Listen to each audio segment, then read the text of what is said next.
ಲುಬ್ಧಕ ಮತ್ತು ಶಿವನ ರೋಚಕ ಕತೆ. ಪುರಾಣಗಳಲ್ಲಿ ಈಶ್ವರ ದೇವರನ್ನ ಹೊಗಳುವಂತಹ ಹಲವಾರು ಕತೆಗಳಿವೆ. ಇದರಲ್ಲಿ ಲುಬ್ಧಕನ ಕತೆ ಕೂಡ ಒಂದು. ಲುಬ್ಧಕ ಒಬ್ಬ ಮರ ಕಡಿಯುವ ಕಸುಬು ಮಾಡುವಂತಹ ವ್ಯಕ್ತಿ. ಆತ ಪ್ರತಿನಿತ್ಯವೂ ಕಾಡಿಗೆ ತೆರಳಿ ಮರಗಳನ್ನು ಕಡಿದು ಅದರಿಂದ ಸೌದೆ ತಯಾರಿಸಿಕೊಂಡು ಮಾರುಕಟ್ಟೆಗೆ ಬಂದು ಮಾರುತ್ತಲಿದ್ದ. ಅಂದಿನ ಕಾಲದಲ್ಲಿ ಯಾವುದೇ ಸಾಮಾನು ಕೊಳ್ಳಲು ಮತ್ತೊಂದು ಸಾಮಾನು ನೀಡುವಂತಹ ವಿನಿಮಯ ವ್ಯವಸ್ಥೆ ಚಾಲ್ತಿಯಲ್ಲಿತ್ತು. ಸೌದೆಯನ್ನ ಅಡುಗೆ ಮಾಡಲು ಮತ್ತು ಇತರ ಕೆಲವೊಂದು ರೀತಿಯ ಉಪಯೋಗಗಳಿಗೆ ಬಳಸಲಾಗ್ತಿತ್ತು. ಸೌದೆಗೆ ಪ್ರತಿಯಾಗಿ ಅಕ್ಕಿ, ಧಾನ್ಯ, ಬಟ್ಟೆ ಮತ್ತು ಇತರ ಕೆಲವೊಂದು ಸಾಮಗ್ರಿಗಳು ಸಿಗುತ್ತಲಿದ್ವು. ಸೌದೆಗಾಗಿ ಆತ ಪ್ರತಿನಿತ್ಯವೂ ಹೊಸ ಹೊಸ ಕಾಡುಗಳಿಗೆ ಹೋಗಬೇಕಾಗಿತ್ತು ಮತ್ತು ಹೊಸ ಮರಗಳನ್ನು ಹುಡುಕಿ ಅಲ್ಲಿಂದ ಸೌದೆ ತಯಾರಿಸಿ ತರಬೇಕಾಗಿತ್ತು. ಇದರಿಂದ ಆತ ಹೊಸ ಹೊಸ ಪ್ರದೇಶಗಳಿಗೆ ಹೋಗಲು ತುಂಬಾ ಆನಂದಿಸುತ್ತಿದ್ದ. ಕೆಲವೊಂದು ಸಲ ಆತ ಹೊಸ ಕಾಡುಗಳಿಗೆ ಕೂಡ ಹೋಗ್ತಾ ಇದ್ದ. ಒಂದು ಸಲ ಆತ ಹೊಸ ಕಾಡಿನೊಳಗೆ ಪ್ರವೇಶ ಮಾಡಿದ. ಆತನಿಗೆ ಆ ಜಾಗವು ತುಂಬಾ ಇಷ್ಟವಾಯಿತು ಮತ್ತು ದಿನಪೂರ್ತಿ ಅಲ್ಲಿ ಸೌದೆ ಕಡಿಯುತ್ತಲಿದ್ದ. ಕಾಡಿನಲ್ಲಿ ಇನ್ನಷ್ಟು ಹುಡುಕಬೇಕು ಎಂದು ಅಂದುಕೊಂಡು ಮುಂದೆ ಸಾಗಬೇಕು ಎಂದು ನಿರ್ಧಾರ ಮಾಡಿದ. ಸೂರ್ಯ ಮುಳುಗುವ ಮೊದಲು ದಿನವನ್ನು ಅಂತ್ಯಗೊಳಿಸಬೇಕೆಂದು ಮರಳಲು ನಿರ್ಧರಿಸಿದ. ಅದೇ ದಾರಿಯಾಗಿ ಆತ ಹಿಂತಿರುಗಲು ನಿರ್ಧರಿಸಿ, ಈ ವೇಳೆ ಆತನಿಗೆ ದಾರಿಯು ತುಂಬಾ ದೀರ್ಘವಾಗ್ತಲಿದೆ ಎಂದು ಅನಿಸಿತು.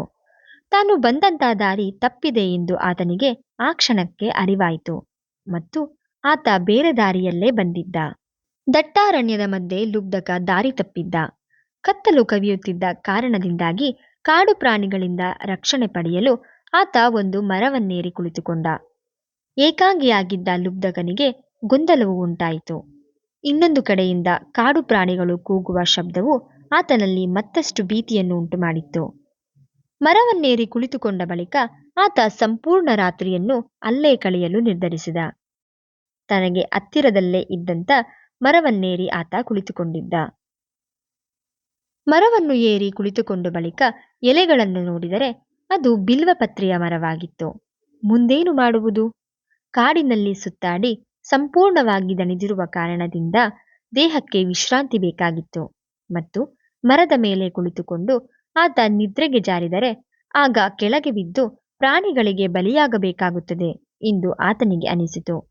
ಇದಕ್ಕಾಗಿ ಆತ ಒಂದು ಆಟವಾಡಲು ನಿರ್ಧಾರ ಮಾಡಿದ. ಅದರಲ್ಲಿ ಆತ ಎಲೆ ಮತ್ತು ಮರದ ಆಟ ಆಡಲು ನಿರ್ಧರಿಸಿದ. ಎಲೆಗಳನ್ನು ಕೀಳುವುದು ಮತ್ತು ಅದನ್ನು ನೆಲಕ್ಕೆ ಹಾಕುವುದು, ಈ ವೇಳೆ ಅದನ್ನು ಎಣಿಸುವುದು. ಇದರಿಂದ ಮೆದುಳು ಜಾಗೃತವಾಗಿರುವುದು ಮತ್ತು ನಿದ್ರೆ ಕೂಡ ಬರುವುದಿಲ್ಲ ಎಂದು ಲುಬ್ಧಕ ನಿರ್ಧಾರ ಮಾಡಿದ. ಎಲೆಗಳನ್ನು ಕೆಳಗೆ ಹಾಕಿಕೊಂಡು ಲೆಕ್ಕ ಹಾಕುತ್ತಿದ್ದಂತೆ ಆತನಿಗೆ ಸಿಂಹವು ಗರ್ಜಿಸುತ್ತಿರುವುದು ಕೇಳಿತು. ಅದಕ್ಕೆ ಕೂಡ ತನ್ನ ಬಳಿಯಲ್ಲಿ ಮನುಷ್ಯನು ಇರುವುದು ತಿಳಿದಿರಬೇಕು. ಸಿಂಹವು ಮರದ ಹತ್ತಿರಕ್ಕೆ ಬರುತ್ತಿರುವಂತೆ ಅದರ ಗರ್ಜನೆ ಕೂಡ ಜೋರಾಗಿ ಕೇಳಿಸುತ್ತಾ ಇತ್ತು. ಕೆಲವೇ ಕ್ಷಣಗಳಲ್ಲಿ ಸಿಂಹವು ಮರದ ಕೆಳಗೆ ನಿಂತು ಲುಬ್ಧಕನನ್ನ ಕೆಂಪು ಕಣ್ಣಿನಿಂದ ನೋಡುತ್ತಲಿತ್ತು. ಸಿಂಹವು ಖಂಡಿತವಾಗಿಯೂ ನನ್ನನ್ನು ತಿನ್ನಲಿದೆ ಎಂದು ಆತನಿಗೆ ಅನಿಸಿತು. ಸಿಂಹವು ಹಾರಿ ತನ್ನನ್ನು ಹಿಡಿಯಲಿದೆ ಎಂದು ಆತನಿಗೆ ಭೀತಿಯಾಗಿತ್ತು. ತನ್ನತ್ತ ನೋಡಿದ ಬಳಿಕ ಅದು ದೂರ ಹೋಗುತ್ತಲಿರುವುದನ್ನು ಆತನಿಗೆ ಕಾಣಿಸಿತು. ಇದರಿಂದ ಲುಬ್ಧಕ ಮತ್ತಷ್ಟು ಗೊಂದಲಕ್ಕೆ ಒಳಗಾದ. ಸಿಂಹವು ತನಗೆ ಪ್ರಾಣಭಿಕ್ಷೆ ನೀಡಿರುವುದು ಯಾಕೆ ಎಂದು ಆತನಿಗೆ ಗೊಂದಲ ಉಂಟಾಯಿತು. ಎಲೆಗಳನ್ನು ಕಿತ್ತು ಕೆಳಗೆ ಹಾಕುತ್ತಲೇ ಆತ ಇನ್ನರ್ಧ ರಾತ್ರಿಯನ್ನು ಕಳೆದ. ಸೂರ್ಯನ ಮೊದಲ ಕಿರಣಗಳು ಕಾಡಿನೊಳಗೆ ಪ್ರವೇಶಿಸುತ್ತಾ ಇರುವಂತೆ ಆತನ ಹೃದಯವು ತುಂಬಾ ಹಗುರವಾಯಿತು. ಆತ ಮರದಿಂದ ಕೆಳಗೆ ಜಿಗಿದ. ಅಲ್ಲಿ ನೋಡಿದರೆ ಮರದ ಬುಡದಲ್ಲಿ ಒಂದು ಶಿವಲಿಂಗವಿದೆ. ಆತ ಶಿವಲಿಂಗದ ಮೇಲೆ ಬಿಲ್ವಪತ್ರೆಗಳನ್ನ ಹಾಕ್ತಲಿದ್ದ. ಈ ಎಲೆಗಳು ತುಂಬಾ ಪವಿತ್ರ ಎಂದು ಪರಿಗಣಿಸಲಾಗಿದೆ. ಆ ದಿನ ವಿಶೇಷವೆಂದರೆ ಶಿವರಾತ್ರಿ ಕೂಡ ಆಗಿತ್ತು. ಸಿಂಹವು ತನಗೆ ಪ್ರಾಣಭಿಕ್ಷೆ ನೀಡಲು ಕಾರಣವೇನೆಂದು ಆತನಿಗೆ ಈಗ ಅರಿವಿಗೆ ಬಂತು.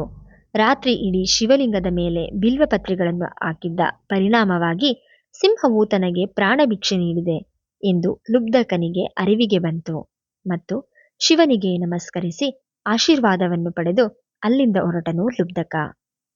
ಧನ್ಯವಾದಗಳು.